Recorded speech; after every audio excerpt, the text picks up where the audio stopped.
Senior military officers के साथ एक जीनियस साइंटिस्ट की टॉप सीक्रेट मीटिंग चल रही है। साइंटिस्ट क्लेम करता है कि वो एक ऐसा रेवोल्यूशनरी फॉर्मूला बना सकता है जो इंसान को जब चाहे इनविजिबल कर दे और जब चाहे विजिबल। ये क्लेम सुनकर मिलिट्री ऑफिसर्स के होश उड़ जाते हैं। उन्हें बिल्कुल भी यकीन नहीं आता, लेकिन फिर भी ऑफिसर्स डिसाइड करते हैं कि उसे और उसके क्लेम की सच्चाई को टेस्ट किया जाना जरूरी है, क्योंकि अगर ऐसा हो जाता है तो ये फॉर्मूला मिलिट्री और स्पेशली मिलिट्री जासूसों के लिए गेम चेंजर साबित होगा।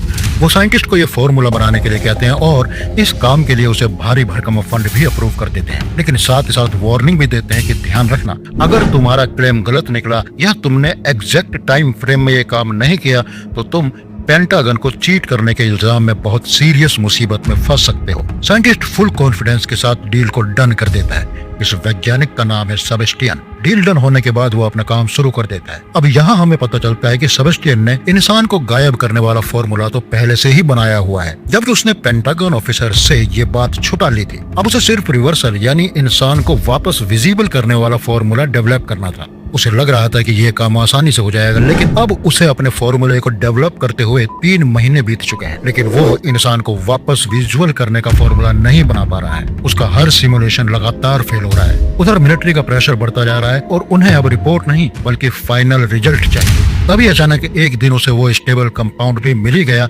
जिससे इनविजिबल आदमी को वापस विजिबल किया जा सकता था। वो जल्दी से अपनी असिस्टेंट लिंडा को बुलाता है, जिसे वो मन ही मन चाहता भी था, और उसे टेस्टिंग की तैयारी करने के लिए कहता है। इस टेस्ट को करने के लिए वो एक ऐसे गुरिल्ला को सिलेक्ट करता है जिसे उसने पहले से ही गायब करके एक पिंजरे में बंद किया हुआ था। टेस्टिंग से एक दिन पहले शाम को ये लोग इस इनविजिबल गुरिल्ला का हेल्थ चेकअप करने के लिए हीट डिटेक्शन गॉगल्स पहनकर उसके पिंजरे के पास जाते हैं। इस इनविजिबल गुरिल्ला को बिल्कुल भी नहीं पता है कि कल उसके साथ क्या होने वाला है, लेकिन वो बहुत गुस्से में था, जैसे कि उसने आने वाली तबाही को पहले ही सेंस कर लिया था। अगले दिन ठीक टाइम पर इस इनविजिबल एनिमल को टेबल से बांध दिया जाता है और फिर उसे केमिकल इंजेक्ट किया जाता है। धीरे धीरे ये केमिकल उसकी नसों में पहुंचना शुरू होता है और वो एक भयानक फोम में थोड़ा थोड़ा दिखना शुरू हो जाता है। पहले उसकी हड्डियां दिखती हैं, फिर मसल्स, लेकिन तभी अचानक गुरिल्ला की हार्ट बीट रेट बढ़ने लगती है।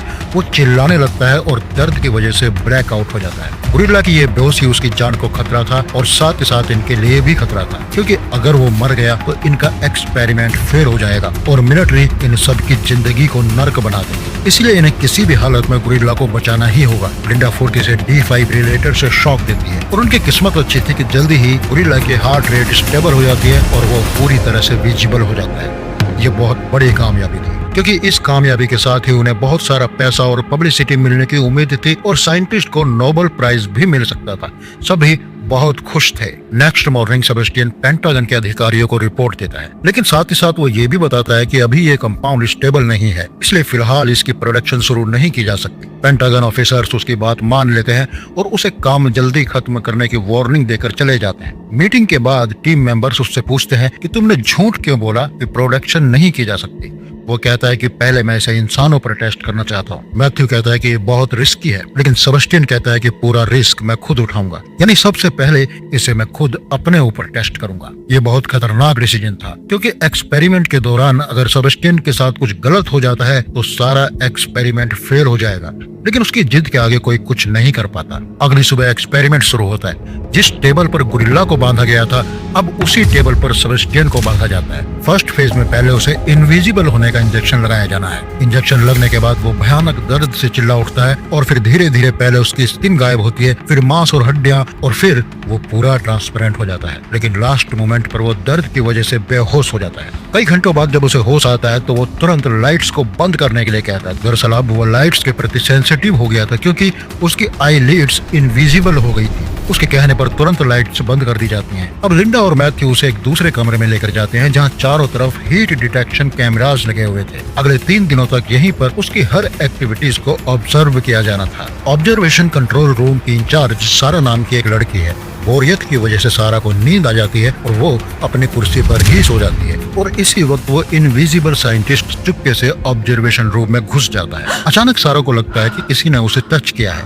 वो हड़बड़ाकर जाग जाती है। उसे एहसास होता है कि उसके आसपास कोई है और दरवाजा भी खुला हुआ है जिसे उसने बंद किया था। वो आवाज लगाती है लेकिन कोई जवाब नहीं देता। तभी वो मॉनिटर की तरफ देखती है और ये देखकर शॉक्ड हो जाती है कि साइंटिस्ट का बेड खाली था। हालांकि उसकी ड्यूटी थी कि इस इंसिडेंट की इंफॉर्मेशन वो अपर अथॉरिटी सिक्योरिटी को दे, लेकिन वो किसी से कुछ नहीं कहती क्योंकि गलती उसकी ही थी जो ड्यूटी पर सो रही थी। 3 रातों के ऑब्जर्वेशन के बाद एक्सपेरिमेंट के फर्स्ट फेज को सक्सेस मान लिया जाता है और सेकंड फेज यानी सेबेस्टियन को वापस विजिबल करने की तैयारियां शुरू कर दी जाती है। फुल प्रिपरेशन के बाद वो बहुत सावधानी से सेबेस्टियन के शरीर में सीरम इंजेक्ट करते हैं, लेकिन अचानक सेबेस्टियन के वाइटल साइंस डेडली फ्लक्चुएट होने लगते हैं। पूरी टीम नर्वस हो जाती है क्योंकि अगर सेबेस्टियन को कुछ हो जाता है तो सेबेस्टियन के साथ ही साथ इन सब का कैरियर भी बर्बाद हो जाएगा और सारा एक्सपेरिमेंट उसके साथ ही खत्म हो जाएगा और हो सकता है कि इन सबको जेल भी हो जाए। इसलिए वो उसे बचाने के लिए हर मुमकिन कोशिश करते हैं और फाइनली उसकी जान बचाने में कामयाब तो हो जाते हैं, लेकिन उसे विजिबल नहीं कर पाते। जब सेबेस्टियन को यह एहसास होता है कि उसका प्रोसीजर फेल हो गया है तो वो गुस्से से भर उठता है क्योंकि अब उसे अपने सारे सपने मिट्टी में मिलते नजर आ रहे हैं। इधर पूरी टीम और स्पेशली लेडीज परेशान है कि अब हमें ये कैसे पता चलेगा कि सेबेस्टियन कहाँ है। बिकॉज सभी को पता है कि गर्ल्स पीपिंग उसकी बुरी हैबिट है। इसका सॉल्यूशन निकाला जाता है और टीम उसके लिए नकली स्किन बनाती है जिससे वो दिखाई दे सके और साथ ही साथ ये भी तय किया जाता है कि जब तक सेबेस्टियन विजिबल नहीं होता है तब तक वो रूम से बाहर नहीं आएगा। लेकिन कई दिनों बाद भी सेबेस्टियन को ठीक करने का कोई सॉल्यूशन उन्हें नहीं मिलता। अब सेबेस्टियन अपनी लिमिट तक पहुंचने लगा है, उसे उल्टी आ रही है और एक रात वो फ्रस्ट्रेटेड होकर कुछ ताजी हवा लेने का फैसला करता है। वो सबको इन्फॉर्म करता है कि वो बाहर जा रहा है। सभी लोग उसे रोकने की कोशिश करते हैं, उसे बताते हैं कि ये प्रोटोकॉल के खिलाफ है, लेकिन सेबेस्टियन को कोई फर्क नहीं पड़ता और वो बाहर आकर अपने घर की तरफ निकल जाता है। अपने घर जाने के बाद उसे अपनी विंडो से एक लेडीज नहाती हुई दिखाई देती है। वो उसके घर पहुंचकर डोरबेल बजाता है और जब वो लेडीज रोप पहनकर डोर ओपन करने आती है तो उसे बाहर कोई नहीं दिखता, जबकि साइंटिस्ट उसके घर में स्नीक इन कर जाता है। इधर लिंडा को जब पता चलता है कि साइंटिस्ट जबरदस्ती लैब से भाग गया है तो वो उसे ढूंढने के लिए उसके अपार्टमेंट की तरफ जाती है। वहाँ वो उसके कपड़े और मास्क देखकर चौंक जाती है। अब उसे नहीं पता कि सेबेस्टियन कहाँ पर है। वो तुरंत रिसर्च टीम को बताती है कि सेबेस्टियन भाग गया है, लेकिन साथ ही साथ वो सबको अलर्ट भी करती है कि ये खबर बाहर किसी को पता नहीं चलनी चाहिए। दरअसल उसे डर है कि प्रोजेक्ट फेल होने की बात अगर बाहर फैल गई तो प्रोजेक्ट बंद कर दिया जाएगा। तभी साइंटिस्ट दरवाजे से अंदर आता हुआ दिखता है। सभी उससे पूछते हैं कि वो कहाँ गया था और वो बोलता है कि वो तो सिर्फ यूं ही बस कुछ देर के लिए घूमने गया था। लेकिन लिंडा को उस पर यकीन नहीं होता। उसे कुछ सबूत मिले हैं कि वो अपनी इनविजिबिलिटी का गलत इस्तेमाल कर रहा है। वो उसे वार्न करती है कि अगर फिर से वो बाहर गया तो वो साइंस कमेटी को उसकी रिपोर्ट कर देगी। लेकिन शायद सेबेस्टियन को ये पसंद नहीं आता क्योंकि सोचकर देखे कि अनजाने में या एक्सपेरिमेंट फेलियर की वजह से ही सही, पर अब उसके पास भी सुपरमैन, स्पाइडरमैन, बैटमैन की तरह ही एक ऐसी रेयर इनविजिबल पावर थी जिसका फायदा उठाकर वो कुछ भी कर सकता है। क्या ऐसी पावर्स पाकर कोई भी आदमी कमरे में बंद रहना चाहेगा? इसलिए यहाँ बंद होकर वो अपनी पावर्स को बर्बाद नहीं करना चाहता। अब सेबेस्टियन यहाँ से भागने का तरीका निकालने की कोशिश करता है। इसके लिए वो मौका देखकर हीट डिटेक्शन कैमरे के कुछ पार्ट्स निकालकर अपने कमरे में ले आता है और फिर previous video recording feed memory को लूप पर सेट कर देता है, जिससे अब ऑब्जर्वेशन मॉनिटर में पुरानी वीडियो ही चलती रहेगी, बार बार चलती रहेगी। इसके बाद वो चेक करने के लिए ऑब्जर्वेशन रूम में आकर फ्रैंक के बालों को टच करता है। फ्रैंक जल्दी से मुड़ता है, लेकिन जब उसे कोई नहीं दिखता तो वो मॉनिटर की तरफ देखता है, लेकिन वहाँ उसे सेबेस्टियन अपने बेड पर ही दिखाई देता है। उसे बिल्कुल भी नहीं पता कि कैमरा पुरानी रिकॉर्डिंग को ही लूप में दिखा रहा है, जबकि सेबेस्टियन तो कब का वहाँ से बाहर निकल चुका है। यहाँ से वो सीधा लिंडा के घर पहुँचता है और वहाँ जब वो अपने जूनियर मैथ्यू को लिंडा के साथ देखता है तो उसे लिंडा पर बहुत गुस्सा आता है और फिर वो गुस्से में खिड़की तोड़कर चला जाता है। लिंडा बाहर देखती है लेकिन वहाँ उसे कोई नजर नहीं आता तो उसे शक होता है। वो तुरंत लैब में फोन करके पूछती है कि क्या साइंटिस्ट अभी भी बिस्तर पर है और कोवर्कर कंफर्म करता है कि हाँ, वो आदमी बेड पर ही है। थोड़ी देर बाद सेबेस्टियन चुपके से अपने बेड पर आ जाता है। तभी एक इनविजिबल कुत्ता उस पर भौंकने लगता है और वो गुस्से में उस कुत्ते को मार डालता है और बस यहीं से उसकी जिंदगी मुसीबत मोड में चली जाती है। ऐसा लगता है कि जब से सेबेस्टियन ने लिंडा और मैथ्यू को एक साथ देखा है तब से उसका दिमागी संतुलन बिगड़ता जा रहा है। खैर, अगली सुबह जब सारा वहाँ के इनविजिबल एनिमल्स को खाना देने जाती है तो उसे पता चलता है कि इनविजिबल कुत्ते को किसी ने मार दिया है। वो तुरंत साइंटिस्ट के कमरे में जाकर उससे पूछती है कि क्या तुम्हें मालूम है कि कल रात को यहाँ क्या हुआ था? लेकिन वो कहता है मुझे नहीं पता, मैं तो सोया हुआ था। अब वो बाकी सबको भी इनविजिबल डॉग की मौत के बारे में बता देती है। ये लोग कैमरा फुटेज देखते हैं कि शायद कुछ पता चले, लेकिन कुछ पता नहीं चलता। हालांकि कोई और वहां पर होता तो वो उस पिंजरे की वीडियो देखता जहां डॉग बंद था, क्योंकि उन सब इनविजिबल एनिमल्स को देखने के लिए भी तो ठीक वही हीट डिटेक्शन कैमरे लगे होंगे ना जो सेबेस्टियन के कमरे में लगे हैं। लेकिन ये सभी सिर्फ सेबेस्टियन के रूम की फुटेज देखकर जासूस बन रहे हैं। खैर छोड़िए, यहाँ अभी तक सब कुछ सेबेस्टियन के फेवर में चल रहा है, लेकिन लिंडा को शक है कि डॉग को सेबेस्टियन ने ही मारा है। क्योंकि इस अंडरग्राउंड रिसर्च लैब को कोई भी बाहरी आदमी एक्सेस नहीं कर सकता है। इसका एकमात्र एंट्रेंस ये सिंगल एलिवेटर है जो कि वॉइस कमांड से ऑपरेट होता है। वो मानती है कि जब रात को सेबेस्टियन वापस आया होगा तब डॉग उस पर भौंका होगा और अपनी पोल खुलने के डर से सेबेस्टियन ने उसे मार डाला होगा। बाकी और किसी के पास कुत्ते को मारने का कोई कारण भी तो नहीं है। और अब लिंडा को डर है कि जो आदमी कुत्ते को मार सकता है वो उसे या उसके बॉयफ्रेंड मैथ्यू को भी मार सकता है। एक रात लिंडा जब अपने घर वापस जाती है तो उसे अचानक एक अजीब सी आवाज सुनाई देती है। उसे शक होता है कि सेबेस्टियन यहाँ है, इसलिए वो उसे पकड़ने के लिए हवा में एक चादर फेंकती है, लेकिन चादर फर्श पर गिर जाती है, यानी वहां पर कोई नहीं है। पर फिर भी लिंडा को शक है और वो खुद चेक करने के लिए किसी को बताए बिना रिसर्च लैब में चली आती है। यहाँ पहुंचकर वो सीधे साइंटिस्ट के कमरे में जाती है तो देखती है कि वो बेड पर नहीं है।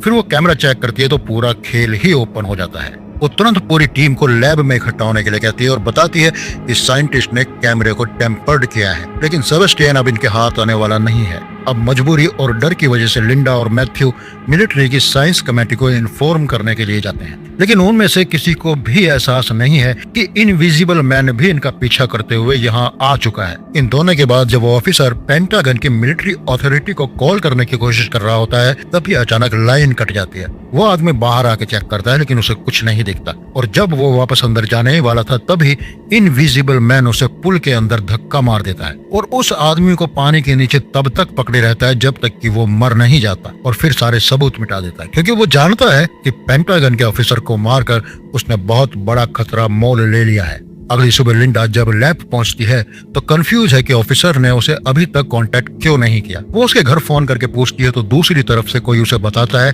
कि कल रात रहस्यमयी तरीके से उस ऑफिसर की मौत हो गई है। वो सारा गेम समझ जाती है और पेंटागन में एक जनरल से कांटेक्ट करने की कोशिश करती है, लेकिन तभी अचानक कनेक्शन कट जाता है। इसके बाद वो एलिवेटर में जाते हैं तो वहां भी उनके पासवर्ड एक्सेप्ट नहीं होते। वो चेक करते हैं तो देखते हैं कि यहाँ के सभी ऑथराइजेशन कोड बदल दिए गए हैं और अब ये सब यहाँ पिंजरे में बंद जानवरों की तरफ फंस गए हैं। ये समझ जाते हैं कि इनविजिबल मैन यहीं कहीं मौजूद है। अब ये सभी थर्मल गॉगल्स लेकर एक सेफ कमरे में मीटिंग के लिए चले जाते हैं। सबसे लास्ट में जेनिस अपना काम पूरा करके निकलती है, लेकिन जैसे ही वो चश्मा लगाती है उसे अपने सामने सेबेस्टियन दिखता है और वो उस औरत का मर्डर कर देता है। इधर ये सभी खुद को एक ऐसे कंट्रोल रूम में बंद कर लेते हैं जिसके दरवाजे मजबूत स्टील से बने हैं और इसमें 2 एंट्रेंस हैं। इसके अलावा यहाँ से पूरी लैब के सभी कमरों को भी मॉनिटर पर देखा जा सकता था, पर दिक्कत यह है कि ये सभी कैमरे हीट सेंसिटिव नहीं है।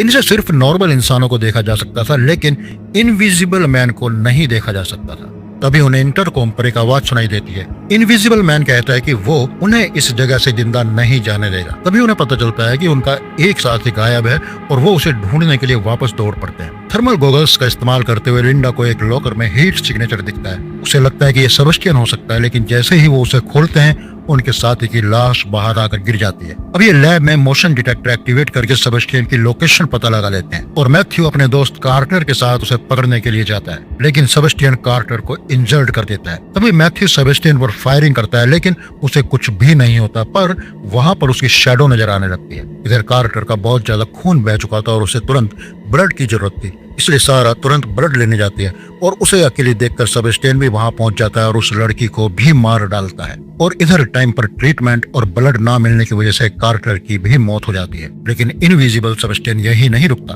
वो मैथ्यू को भी लोहे की रोड से इंजर्ड कर देता है और फिर लिंडा और मैथ्यू को एक फ्रीजर में बंद करके फ्रीजर ऑन करके चला जाता है। शायद उन दोनों को वो बर्फ की तरह जमा कर मारना चाहता था। आप जानते हैं कि एक साइको कुछ भी कर सकता है। अब लिंडा दरवाजा तोड़ने की कोशिश करती है, लेकिन वो ऐसा नहीं कर पाती। इधर हम सेबेस्टियन को सज धज कर तैयार होते हुए देखते हैं और फिर वो कुछ केमिकल्स को मिलाकर एक बॉम्ब बनाता है और उसका टाइमर सेट करने के बाद उसे वहीं फेंक कर लिफ्ट की तरफ चला जाता है। दूसरी तरफ लिंडा डिफाइब्रिलेटर के हैवी करंट को यूज करके उससे एक मैग्नेट बनाती है और फ्रीजर के दरवाजे को तोड़ने में कामयाब हो जाती है और तुरंत मैथ्यू को वहां से निकालकर उसके पास आग जला देती है, क्योंकि बेहोशी और फ्रीजर की ठंड की वजह से उसकी बॉडी काफी ज्यादा ठंडी हो गई थी। अब लिंडा सेबेस्टियन को ढूंढने के लिए लिफ्ट की तरफ जाती है। वो उसे वहीं मिल भी जाता है। लिफ्ट का दरवाजा बंद ही होने वाला था कि तभी लिंडा उसे फ्लेम गन से जला देती है। घायल होने के बावजूद सेबेस्टियन लिंडा को किसी भी सूरत में मारना चाहता था, लेकिन अब लिंडा को भी अपनी जान की चिंता नहीं थी। वो भी हर हालत में सेबेस्टियन को खत्म कर देना चाहती थी, क्योंकि उसे अच्छी तरह पता है कि अगर ये बच गया तो उसे जिंदा नहीं छोड़ेगा। लिंडा आग बुझाने वाली पाइपलाइन को ऑन कर देती है, जिससे वहां पर पानी गिरने लगता है और पानी में सेबेस्टियन हल्का हल्का नजर आने लगता है। वो अब भी लिंडा पर अटैक कर रहा था। तभी वहां पर मैथ्यू आ जाता है और उसके हाथ में एक लोहे की रॉड होती है। वो रॉड से सीधे सेबेस्टियन के सिर को इंजर्ड कर देता है, जिससे सेबेस्टियन वहीं पर गिर जाता है और फिर उसे मरा हुआ समझकर ये दोनों वहां से बाहर जाने लगते हैं। लेकिन सेबेस्टियन मरा नहीं था और वो उसी लोहे की रोड को उठा लेता है और मैथ्यू को मारने ही वाला होता है कि तभी मैथ्यू को पता चल जाता है। मैथ्यू सेबेस्टियन को जोर से धक्का मारता है, जिससे सेबेस्टियन पीछे गिरता है और उसके हाथ में पकड़ी हुई लोहे की रोड सीधे इलेक्ट्रिक वायर से टकरा जाती है, जिससे कि सेबेस्टियन के पूरी बॉडी में करंट फैल जाता है और सेबेस्टियन बेहोश हो जाता है। अब वो बॉम्ब को डिस्कनेक्ट करने की कोशिश करते हैं, लेकिन उसका कोड उन्हें नहीं मिलता। अब जल्दी से जल्दी इन्हें यहाँ से बाहर निकलना है, जबकि लिफ्ट पहले ही खराब हो चुकी है। इसलिए वो लोग इमरजेंसी एग्जिट के सारे ऊपर चढ़ने लगते हैं कि तभी बॉम्ब ब्लास्ट हो जाता है। लेकिन इमरजेंसी एग्जिट के अंदर होने की वजह से ये लोग बाल बाल बच जाते हैं। तभी नीचे से सेबेस्टियन लिंडा का पांव पकड़कर खींच लेता है और उसे लेकर लिफ्ट में आ गिरता है। शायद वो लिंडा को साथ लेकर दुनिया छोड़ना चाहता था, क्योंकि सेबेस्टियन भी अब ये तो जानता है कि इतना इंजर्ड होने के बाद अब वो नहीं बचने वाला और इनविजिबल होने की वजह से अब कोई उसका इलाज भी नहीं कर पाएगा। इसके अलावा उसके वो कोवर्कर जो इसका इलाज कर सकते थे, उन सभी को इसने खुद ही मार डाला था। तभी लिंडा एक वायर को जो कि लिफ्ट में लगी हुई थी उसे पकड़ देती है। उस एक सिंगल वायर पर ही इस वक्त वो पूरी लिफ्ट रुकी हुई थी, जिस पर सेबेस्टियन खड़ा हुआ था और लिंडा उस वायर को पकड़ने के बाद उस वायर के लॉक को खोल देती है, जिससे कि सेबेस्टियन लिफ्ट के साथ ही नीचे जाकर गिरता है। नीचे ब्लास्ट की वजह से पहले ही भयानक आग जल रही होती है, जिसमें सेबेस्टियन जलकर मर जाता है और इसी के साथ मूवी का एंड हो जाता है। अगर आपको हमारी ये एक्सप्लेनेशन अच्छी लगी है तो कमेंट बॉक्स में यस लिखिए और घोस्ट माइंड मूवी चैनल को सब्सक्राइब भी कर ही लीजिए।